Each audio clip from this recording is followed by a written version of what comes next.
Alhamdulillah. Wassalamu ala Rasulillah wa ala alihi wa ashabihi wa mawalah ma ba'd. Bapak Ibu yang berbahagia, para jamaah Amartur yang mudah-mudahan senantiasa memberikan pada hari ini khususnya. Alhamdulillah kita bisa berkumpul di salah satu tempat bersejarah. Di belakang kita ini ada Masjid Ghamamah.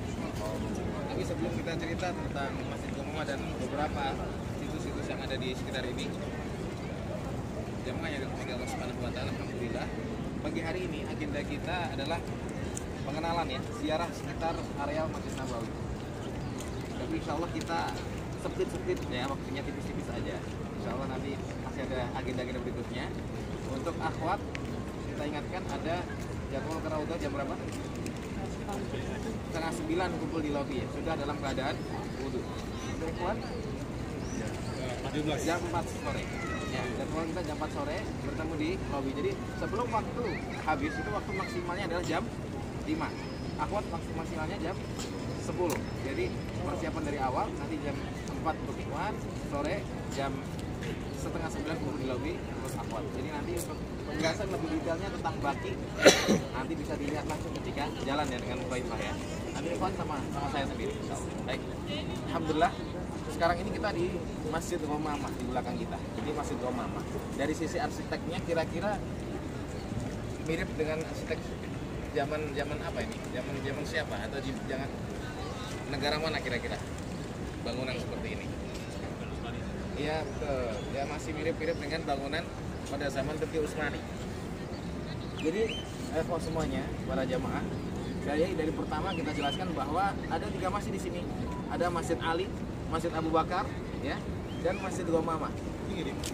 Tiga-tiganya ini ya, dibangun pada masa pemerintahan Khalifah Umar bin Abdul Aziz. Ya, yang disebut dengan Khalifah yang kelima. Masih keturunan dari Umar bin Khattab radhiyallahu anhu. Tidak ada kekhususan apapun, ibadah di dalamnya tidak ada kekhususan, tidak ada fadilah. Berbeda dengan Masjid Nabawi. Tapi tempat-tempat ini adalah tempat yang dahulu pernah dipakai sholat oleh Rasulullah Muhammad SAW. Ya, khususnya di sholat-sholat yang sifatnya umum, ijtima, berkumpulnya kaum muslimin. Ada sholat Idain, sholat Idul Adha dan Idul Fitri. Kemudian ada sholat istisqa. Di tempat-tempat inilah ada Masjid Ghamamah, ada Masjid Abu Bakar ya, dekat dengan hotel kita sebelah barat. Ada Masjid Ali itu yang warna putih ya. Jadi secara singkat ini tempat yang dahulu dipakai untuk sholat Id. Kalau Masjid Nabawi, ini Masjid Nabawi ya, Masjid Nabawi yang lama, yang depan itu yang ada rombongannya, kemudian ada tiang-tiangnya di dalam, itu masjid lama ya. Masjid lama dahulu Rasulullah SAW dengan para sahabat sholat di situ. Kemudian pembukaran ya, pelebaran ya dari Masjid Lama tausiah ya, perluasan ke arah belakang sana barat dan ke arah sini ke arah kanan ya, sekarang ke arah barat dan ke arah utara. Jadi kalau dulu sholat 5 waktunya di Masjid Nabawi, tapi ketika sholat Id, sholat istisqa gimana? Di halaman yang luas. Halaman yang luas di mana? Ya di sini. Jadi dulu teman-teman semuanya ya, ikhwan dan akhwat, di sini adalah komplek ya, tempat tinggalnya para sahabat. Jadi Bani Fulan, keturunan ya para sahabat Ansor semua ngumpul di sini. Jadi ketika keluar untuk sholat yang ijtima ya, mau menampung jumlah yang besar ya, itu Rasul mengadakan di musola. Musola itu, kata musola itu adalah tempat sholat ya, tempat sholat. Jadi kalau sekarang musola itu terkesannya kecil gitu ya, kalau masjid besar. Dulu justru yang disebut dengan musola itu, musola adalah tempat sholat Id ya, sholat istisqa ya, tempat yang sangat luas, lapang, lebih lapang daripada Masjid Nabawi. Jadi butuh jalan ke sini dari masjid ke musola. Disinilah tempat sholat istisqa. Disinilah juga tempat sholat Id, Idul Adha dan Idul Fitri ya, di masa-masa akhir sebelum wafatnya Rasulullah Muhammad Sallallahu Alaihi Wasallam. Baik. Jadi kalau ditanya apakah ada keutamaan masjid-masjid yang ada di sekitar Masjid Nabawi ini, jawabannya adalah tidak ada. Ini hanya sebagai monumen saja. Zaman Umar bin Abdul Aziz dibangun, kemudian diperbaiki lagi di zaman-zaman berikutnya. Ada di zaman khususnya ini secara bangunan mirip dengan bangunan Turki Utsmani ya, bangunan pemerintahan Turki Utsmani dan seterusnya gitu ya. Baik, nanti sambil kita jalan ke sana ada insya Allah yang pelajaran yang tidak kalah penting nanti di tempat yang disebut Sakifah Sa'idah. Jadi agenda kita tidak kemana-mana, tidak muter ke Masjid Nabawi semuanya, tidak ya. Kita menghemat tenaga. Nanti untuk akhwat biar dilihatkan, kasih tahu, oh itu di situ ada baki. Karena nunggunya nanti di sana ya, Raudhah. Dan Eva juga nanti sama Ustaz sekalian. Baik, Eva iman semuanya yang dipakai Allah Subhanahu Wa Taala. Sebelum kita lanjut, ya, ada beberapa hal yang perlu kita ketahui ya. Di antaranya adalah fadilah keutamaan sholat jenazah. Ini yang hampir sholat 5 waktu ya. Setelah sholat 5 waktu ada sholat jenazah. Keutamaan mensolat ala jenazah ya. Siapa yang mensolatkan jenazah maka dia akan mendapatkan qirat. Pahala sebesar qirat. Qirat itu diibaratkan ya dalam bahasa syariat itu misal Jabal Uhud. Gunung Uhud ada di belakang kita. Gunung yang panjangnya 7 km ya. Gunung terbesar terpanjang di sini. Gunung Uhud, Jabal Uhud. Ya. Jadi pahala mensolatkan jenazah, apalagi yang sampai mengantarkan penguburan jenazah di baki. Bapak-bapak bisa lihat. Kalau ibu-ibu cukup dari luar saja. Jadi daripada nanti ya ikut ke sana, toh tidak bisa masuk, ibu-ibu cukup aja lewatkan. Itu ada baki di situ. Disitulah dimakamkan para sahabat-sahabat yang mulia, termasuk juga para imam besar ya, termasuk Imam Malik, Imam Darul Hijrah.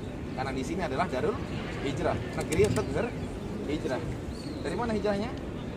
Para sahabat dari Mekah ke Madinah. Maka disebut dengan Madinah itu ada namanya Madinah, disebut dengan Thobah, disebut dengan Thaibah, disebut dengan Madinah, disebut dengan Darul Hijrah, ya Darul Hijrah, tempat berhijrah.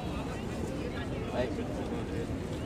Ikhwatal iman azakumullah yang dirahmati Allah Subhanahu wa taala. Banyak sekali tentu tempat yang bersejarah di sini. Di sana nanti di belakang sana ada Masjid Ijabah. Di tempat-tempat yang dahulu memang tempat yang sekarang ini kita berada adalah tempat di mana dahulu para sahabat tinggal. Jadi jangan heran kalau nanti akan ada ya tempat-tempat bersejarah yang sangat banyak sekali. Tapi tentu kita ya hanya sekedar mengetahui saja ya, mengilmui saja. Kita harus mengutamakan mana kira-kira yang impactnya, feedbacknya lebih bermanfaat buat kita. Karena waktu kita terbatas di sini, betul ya? Ya, maka dari itu di antara keutamaan yang kita kejar adalah sholat di Masjid Nabawi. Kemudian kita ada fadilah sholat jenazah di sini. Dan insya Allah mudah-mudahan besok ya kita bisa sholat di Masjid Kuba sebagaimana kita ya kemarin sampaikan. Nah, untuk hari ini kita tidak perlu lama-lama, dari Masjid Kuba kita langsung ya jalan menuju ke Sakifah pelan-pelan jalan. Yo. Nanti ada mobil golf kita di depan parkiran. Iya, ya betul. Ya. Baik, ya. Nanti sharing tentang umroh, apa namanya? Maaf. Tentang puasa ya. Kalau ada yang mau ditanyakan juga silahkan.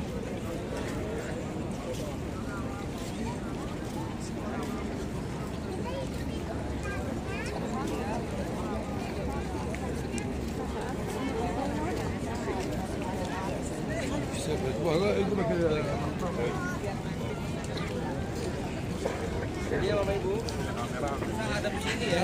Kita fotonya backgroundnya Masjid Qomamah.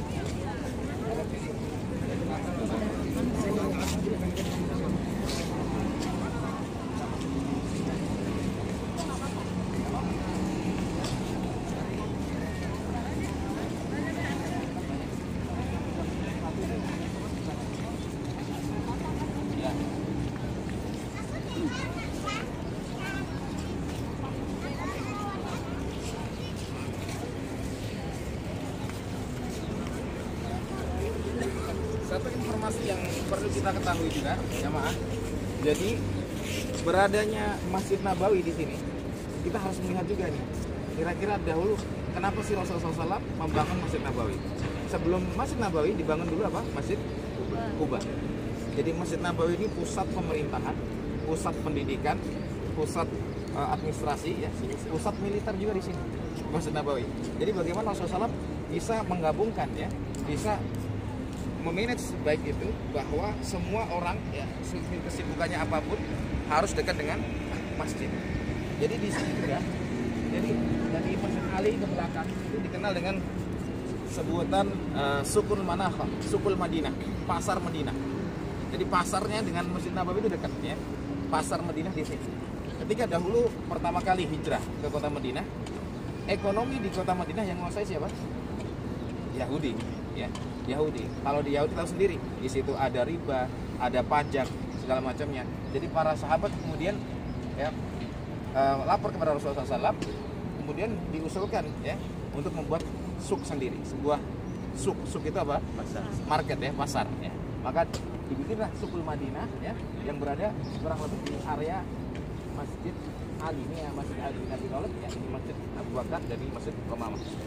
Kemudian ke belakang ya, suk pasarnya di belakang. Di sini disampaikan oleh Rasulullah SAW kepada para sahabat, tidak ada yang di sini diterapkan pajak bagaimana dahulu di kampungnya atau pasarnya orang-orang Yahudi.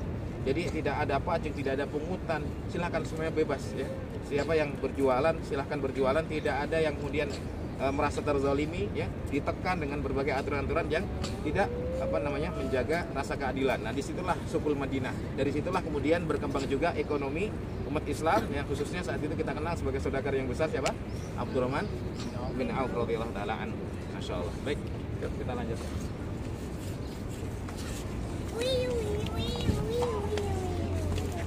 Jadi kalau ditanya Masjid Nabawi atau masjid ya, fungsinya apa sih pada zaman Rasulullah? Fungsinya tidak hanya untuk sholat, pusat pendidikan. Setiap kali Rasulullah SAW ada sesuatu yang ingin disampaikan, jalasa ala mimbar atau sa'ida ala mimbar, naik ke mimbar. Ayuhan nas, ma'syarul muslimin, sampaikan. Ini ada wahyu dari Allah Subhanahu wa taala seperti ini. Jadi semua ketika ada informasi Rasulullah lagi naik mimbar, semua para sahabat datang nyimak ya. Pendidikan juga di situ, ada tamu negara datang juga ke Masjid Nabawi. Jadi bagaimana mengaitkan hati seseorang, hati umatnya, ini bagian dari proses pendidikan, nggak jauh-jauh dari masjid. Ya, pasarnya di sini. Jadi benar-benar komunitas itu ya membentuk sebuah peradaban, semua kemanfaatannya kembali kepada kaum muslimin.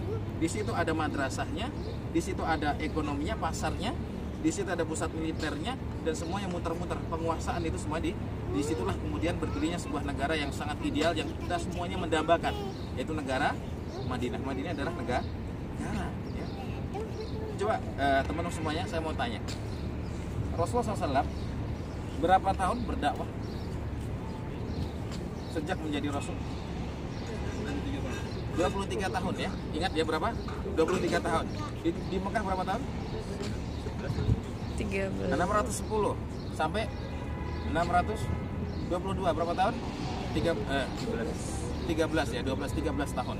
Di Madinah 622 sampai 632, 10 tahun. 13 tahun di Mekah, 10 tahun di kota Madinah. 3 tahun berikutnya sepeninggal Rasulullah SAW, umat Islam sudah bisa menaklukkan Al-Quds ya, merebut Al-Quds, menaklukkan Romawi. Dan berapa tahun berarti? 23 plus 3 berapa? 26 tahun. 26 tahun saja di pendidikan bisa kemudian merebut Baitul Maqdis, Al-Quds, Yerusalem dari tangan orang-orang kafir. Kemudian berjalan kaum muslimin yang menguasai Baitul Maqdis itu sekitar 700 tahun sejak saat itu. Coba teman semuanya, para ikhwan dan akhwat, bayangkan dampak yang begitu positif hanya dalam waktu tidak lebih dari 30 tahun, bahkan kurang dari 30 tahun itu bisa menjadi sebuah peradaban besar. Peradaban besar. Maka sekarang kita juga sebenarnya punya kesempatan. Kita semua ini adalah pendidik. Ada sebuah buku yang sangat bagus, misalnya Ar-Rasul Al-Mu'allim, seorang Rasul yang beliau adalah seorang pendidik. Bahwa semua pencapaian risalah Islam ini sampai sekarang menyebar ke seluruh penjuru dunia adalah bukti keberhasilan apa? Pendidikan Rasulullah. Pendidikan kurikulum yang terbaik menghasilkan output yang terbaik, tentu juga diajar oleh manusia terbaik ya. Maka kalau pengen bagaimana dahulu umat Islam itu bisa bangkit ya, bahkan dalam waktu yang sangat singkat, maka kembali kepada pendidikan. Bagaimana Rasulullah SAW mendidik kita. Nah, ini kunci buat kita semuanya, baik itu pendidikan di rumah, dalam rumah ya, di rumah tangga, keluarga, ataupun pendidikan di lembaga-lembaga pendidikan, semuanya harus melihat pada sejarah. Kalau kita pengen ya Indonesia emas ya, Indonesia emas berapa tahun lagi? Kira-kira gitu ya. Orang semua pengen Indonesia dalam keadaan yang lebih baik dari sekarang. Kita tidak butuh waktu sampai 30 tahun. Kalau mengikuti benar-benar mengikuti sunnahnya Rasulullah SAW, berarti seharusnya dalam waktu tidak lebih dari 30 tahun Indonesia menjadi negara yang berkah ya. Bagaimana? Dari pendidikan semuanya. Kalau istilah semuanya punya tergerak, bahkan semuanya pun dibajakkan Rasulullah SAW jadi pendidik.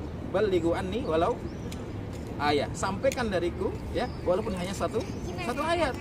Ibu punya kewajiban menyampaikan kepada bapak, bapak punya kewajiban menyampaikan kepada ibu.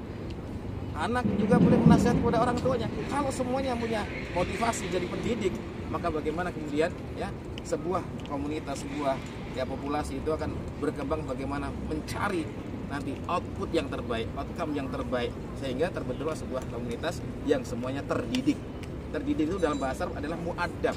Buat dari kata adaba yu'addibu ta'diban, berarti menjadi orang yang beradab. Maka produk pendidikan harusnya menghasilkan manusia yang beradab, berakhlak, mulia.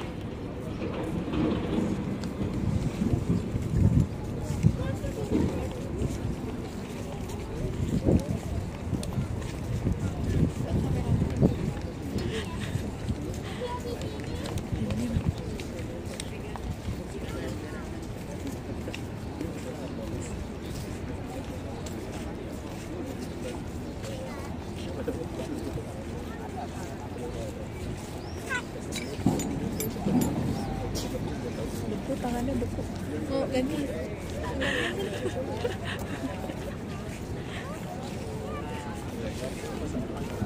Beneran.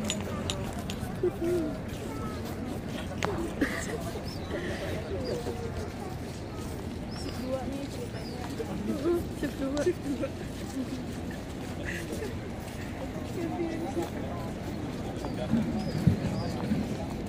Nanti sip 3 Irfan.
Kemarin kita itu 336 ya. Ini kelurus ke sana adalah Syarif Salam.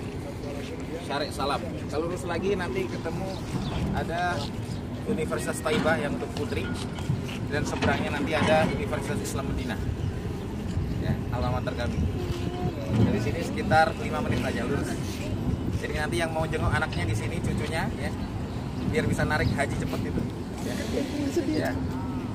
Ya lurus saja, lurus nih. Baik, jamaah sekalian yang dirahmati Allah. Sekali lagi, kita ini sedang di mana? Di kota Madinah. Tepatnya kita sedang bertetangga dengan siapa? Manusia terbaik, Rasulullah Muhammad SAW. Yang harus tergambar dalam diri kita. Di antara karunia yang terbaik Allah berikan kepada kita adalah hadirnya Rasulullah SAW. Ya. Sampai kepada kita. Ya. Islam ini di negeri kita adalah jasa dari siapa? Sang pendidik ini. Bayangkan kalau satu ilmu saja diwariskan ratusan tahun, ribuan tahun, ya, kebaikan itu ya menjadi apa? Ilmun yuntafa'u bihi, ilmu yang bermanfaat. Ya, 3 hal terputus ya, kecuali 3 hal ini. Setiap orang ya, semua amalnya akan terputus kecuali 3 hal ya. Ilmu yang bermanfaat, sedekah jariyah itu wakaf ya. Yang ketiga adalah anak soleh. 3 investasi ini harus menjadi prioritas hidup kita semuanya. Paling tidak kita punya wakaf terus yang produktif. 1, sedekah ya, yang kira-kira akan terus menghasilkan. Yang kedua, ilmu yang bermanfaat. Ilmu apa yang kira-kira yang jadi saham terbaik yang kita miliki. Minimal anak-anak kita, murid-murid kita, pokoknya sebelum wafat kalau bisa punya lembaga pendidikan yang akan terus nih ya, ilmunya ditularkan. Kita semuanya pendidik. Mental kita adalah seorang pendidik ya. Bukan mengajar. Beda antara mengajar dengan mendidik. Mengajar hanya memberi informasi, transfer ilmu. Tapi kalau mendidik ya, mendidik itu menjadikan orang terdidik ya.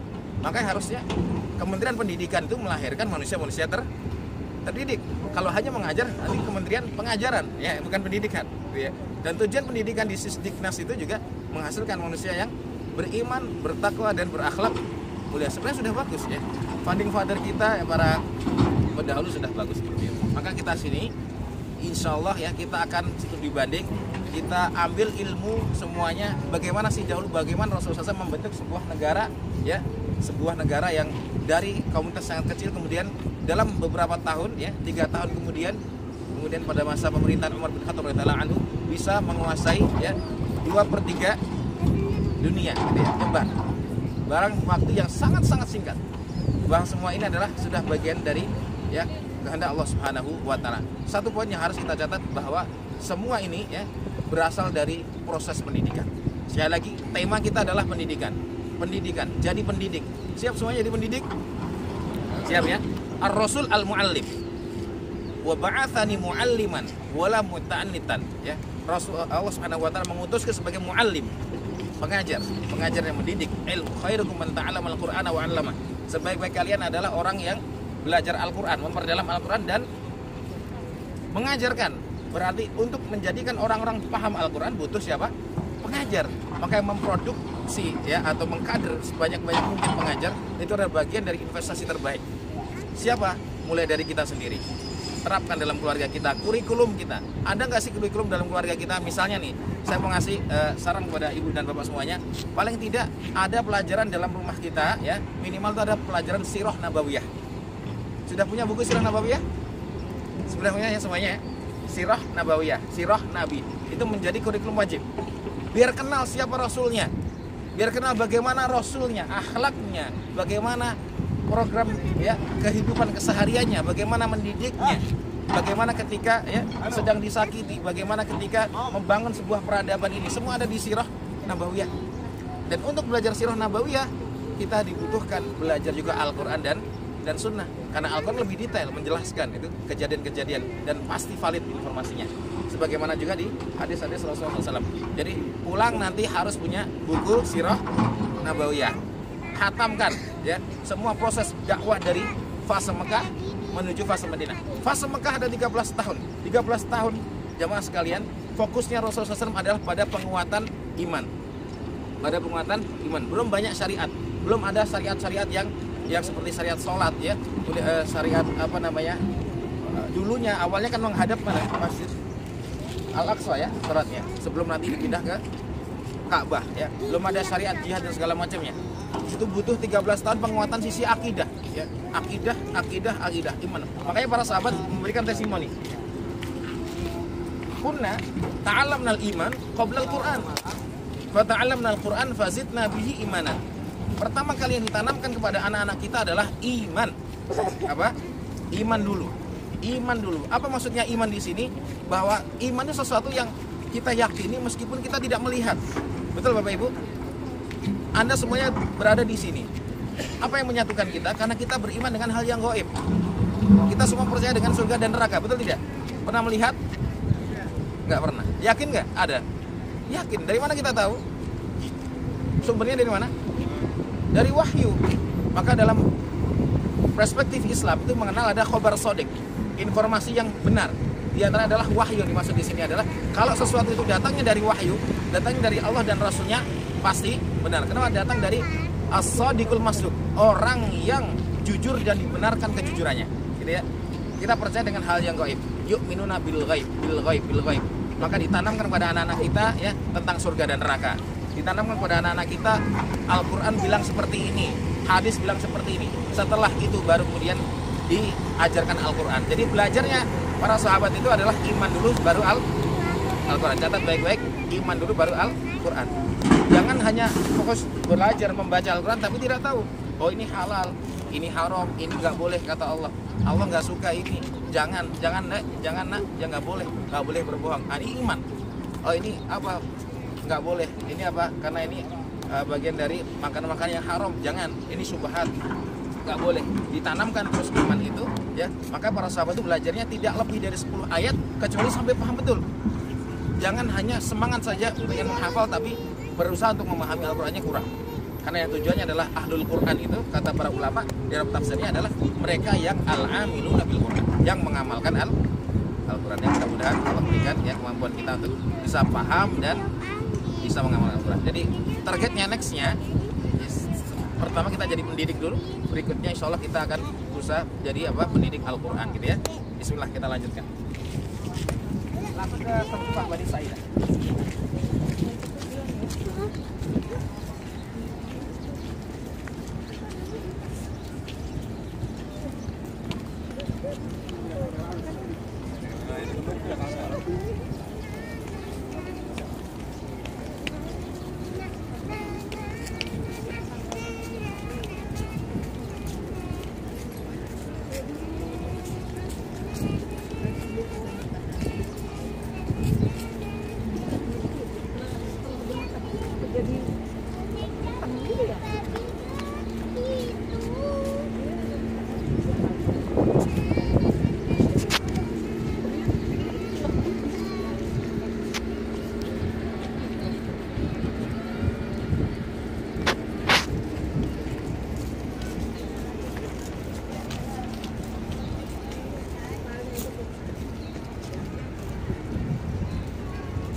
merah.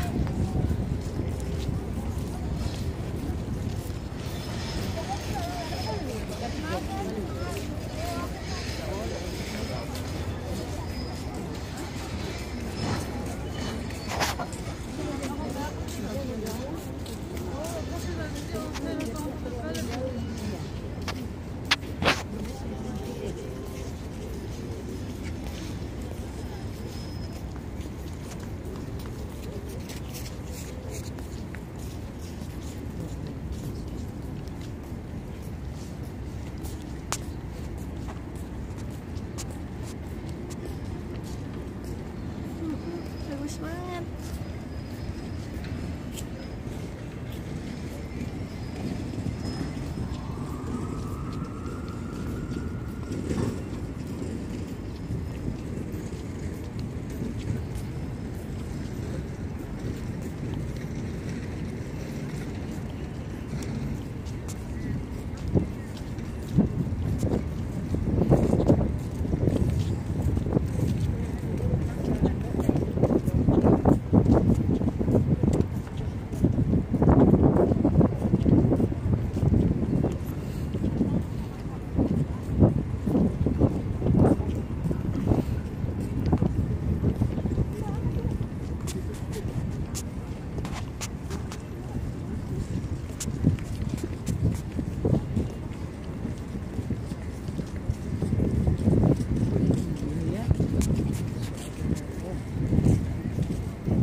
Kadang sampai 7 atau 4 ya. Oke. Baik. Stop dulu.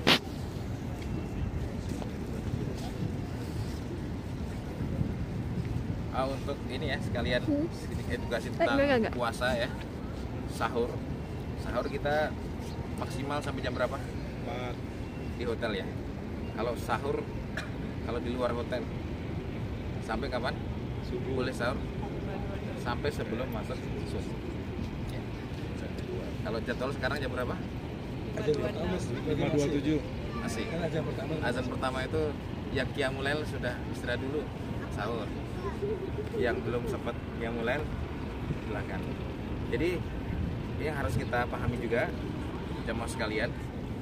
Jangan sampai kita gagal paham kemudian mengakibatkan puasa kita tidak sah. Pernah dengar sebuah hadis, barang siapa yang makan ya, kemudian mendengar azan, jangan berhenti makan. Ya, sampai selesai dulu. Kita sami nida gitu ya. Kita sami ahadakum nida. Fala apa ya? Saya secara nasnya jangan berhenti sampai dituntaskan, diselesaikan ya. Kalau ada di tangannya ini ada makanan, dituntaskan dulu. Nah, ini ada beberapa yang kemudian memahami bahwa meskipun sudah azan, selama makanan masih berada di tangan, dihabiskan. Padahal sudah masuk waktu subuh. Bagaimana hukumnya? Batal. 4 madhab batal semua. Kalau sudah waktu subuh masuk, ya, tolak udah waktu subuh sudah masuk, tapi masih makan. Makanya sebelum selesai, ya, sebelum selesai waktu sahur, kira-kira ada ya spare waktu beberapa saat gitu ya. Karena kita bagian dari ihtiyat itu menjaga ya, mana yatimul wajib illa bi, sesuatu yang nggak bisa kita menyempurnakan kewajiban itu kecuali dengan hal itu, maka kita harus lakukan. Jadi antisipasinya misalnya nih mau sahur nih ya, mau subuh masih ada sisa-sisa makanan ya. Terkadang nih suka ketelan ya kan. Kalau sudah waktu seperti ini ya, kalau kita tidak sadar nggak apa-apa. Tapi kalau sadarnya ada berbeda nih, rasa ini ludah dengan selain ludah masih tetap ditelan, hukumnya batal. Makanya sebelum selesai ya, sebelum habis waktu sahur, manfaatkan untuk ya gosok gigi, untuk bersih-bersih dan mengakhirkan ya, menyelesaikan sahur ya. Jangan pas tepat waktu sekarang subuhnya 5.26 ya. Maka sebelum 5.26 usahakan sudah selesai. Ada kadang memahami bahwa setiap yang masih ada di tangan, meskipun patokannya itu adzan, yang penting masih dengar adzan ya kan, masih dengar adzan atau masih ada di tangan nih, yang penting masih dengar adzan, nggak apa-apa, makan aja terus. Jadi nunggu sampai yang adzan yang di tempat-tempat jauh itu yang baru adzan, ada lagi itu. Nah ini biasanya santri ngantuk seperti ini ya.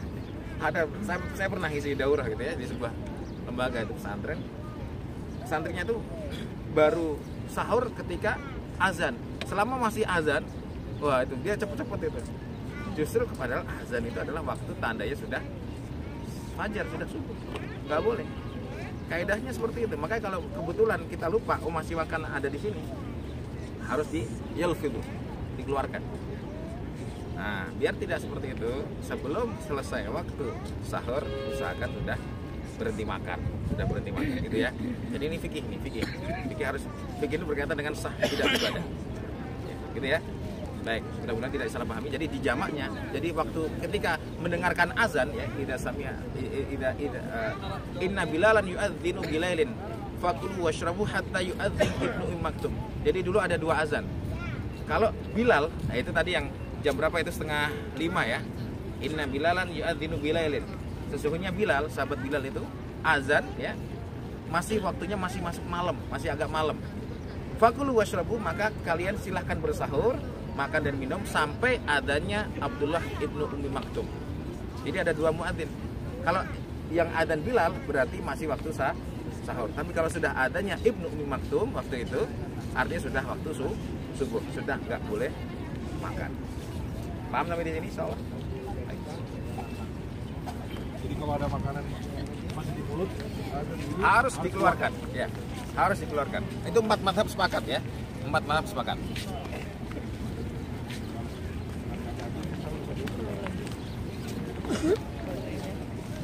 Belum.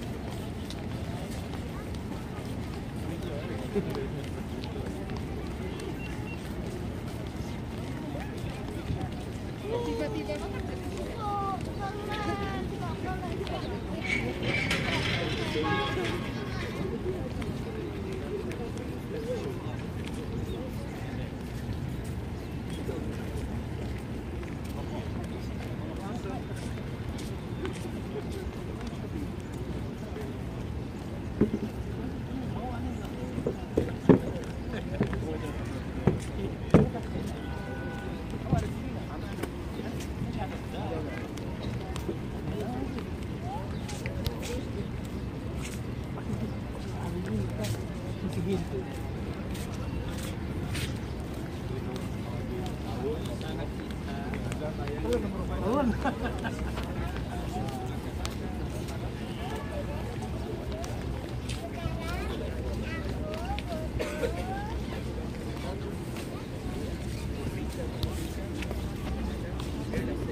Ibu-ibu agak belakang aja ya. Ya biar yang dekat sini bapak-bapak. Di belakang. Dek, Bapak-bapak silakan di depan, Pak. gantian. Soft awal. Kalau Yang bapak-bapak silakan. nanti kalau udah end. Ntar aja kan.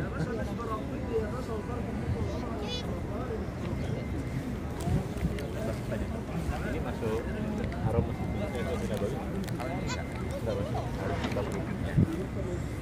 Baik, ada pertanyaan bagus ya. Sekarang kita berada di area dalam atau luar Masjid Nabawi? Luar. Masjid itu yang ada di dalam pagar, ya. Pagar. Itu insya Allah ya. Mobil khusus nih, sebenarnya yang ada